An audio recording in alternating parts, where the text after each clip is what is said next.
se a história que a gente ouve todo dia sobre a guerra na Ucrânia não for, digamos, a história completa? Hoje a gente vai mergulhar nos argumentos de um livro bem controverso que basicamente vira essa narrativa de cabeça para baixo. É o Operação Z, de Jacques Bold. A ideia aqui é destrinchar o que ele diz passo a passo para a gente entender essa outra perspectiva. Para começar, vamos com esse ato falho do George W. Bush. É quase cômico, né? Mas, na verdade, isso aqui já joga a gente direto no olho do furacão do debate. As narrativas que são construídas para a gente sobre as guerras. É o ponto de partida perfeito para a gente se perguntar: o que a gente realmente sabe sobre esse conflito?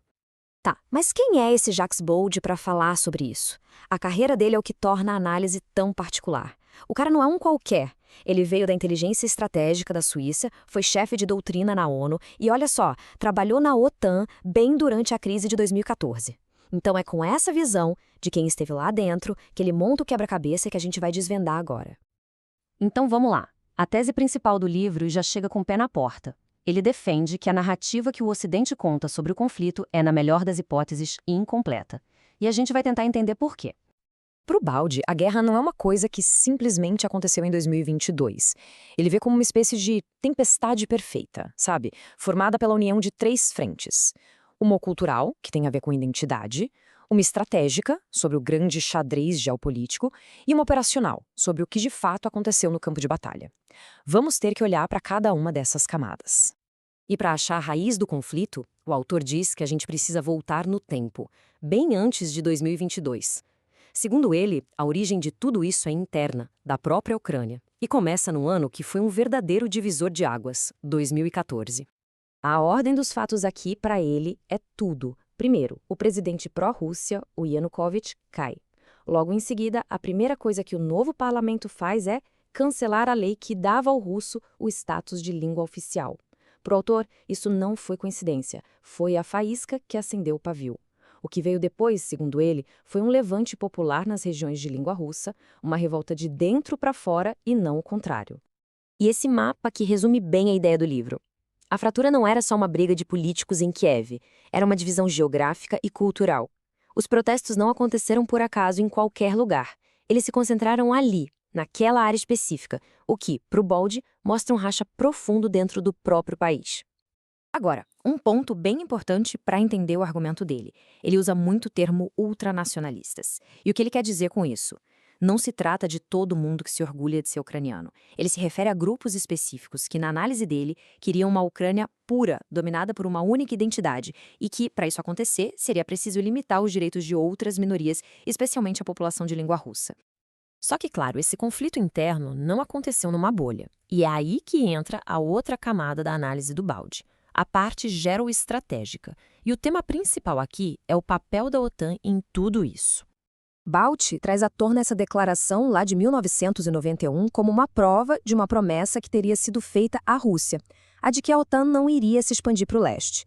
Esse ponto é um pilar no argumento dele de que, na perspectiva de Moscou, o Ocidente quebrou a palavra. Pois é, uma coisa é a promessa, outra é a realidade. E essa linha do tempo mostra o que de fato aconteceu. Ano após ano, a OTAN foi avançando, chegando cada vez mais perto da fronteira com a Rússia. Para o autor, independentemente de ter sido uma promessa formal ou não, essa imagem ilustra a promessa quebrada que foi alimentando a desconfiança de Moscou por décadas. E o argumento do Baldi vai além dos mapas. Ele foca nesses sistemas de mísseis na Polônia e na Romênia. A história oficial é que eles são defensivos contra o Irã. Mas a análise do autor destaca um detalhe técnico que, segundo ele, muda tudo. Os lançadores, os MK-41, são de uso duplo. Eles também podem disparar mísseis de ataque. Na perspectiva russa que ele descreve, um escudo que pode se transformar numa espada, a poucos minutos de Moscou, não é visto como defesa, mas como uma ameaça direta. Ok, então, como essa panela de pressão geopolítica finalmente explodiu em 2022? O autor aponta para uma evidência que ele considera ser a prova definitiva. Uma entrevista de 2019 com uma figura importante da Ucrânia que previu o conflito com uma precisão impressionante. Olha só que o Oleksiy Arestovich, que depois virou conselheiro do Zelensky, disse 3 anos antes da invasão. Com todas as letras, o preço para entrar na OTAN é, com 99,9% de chance, uma grande guerra com a Rússia. Para ele, não era um risco, era o custo quase inevitável dessa adesão. E a previsão fica ainda mais detalhada. Quando perguntam para ele o que seria essa tal Grande Guerra, ele descreve o roteiro exato do que o mundo assistiu em 2022. Ofensiva aérea, invasão, cerco a Kiev, ataques vindos de Belarus. É um roteiro quase idêntico. E para fechar, a pergunta final, quando? A resposta entre 2021 e 2022. Para o Baldi, essa entrevista é a prova de que a guerra não foi uma surpresa. Pelo contrário, era um cenário previsto. E talvez até visto por alguns em Kiev como um passo doloroso, mas necessário. Juntando todas as peças, a gente chega ao ponto central da tese do Baldi. Ele argumenta que a ação russa de fevereiro de 2022 não foi o primeiro movimento, mas sim uma reação. Uma ação preventiva, diante do que Moscou via como uma ofensiva ucraniana prestes a acontecer no Donbass, depois de um enorme acúmulo de tropas na região.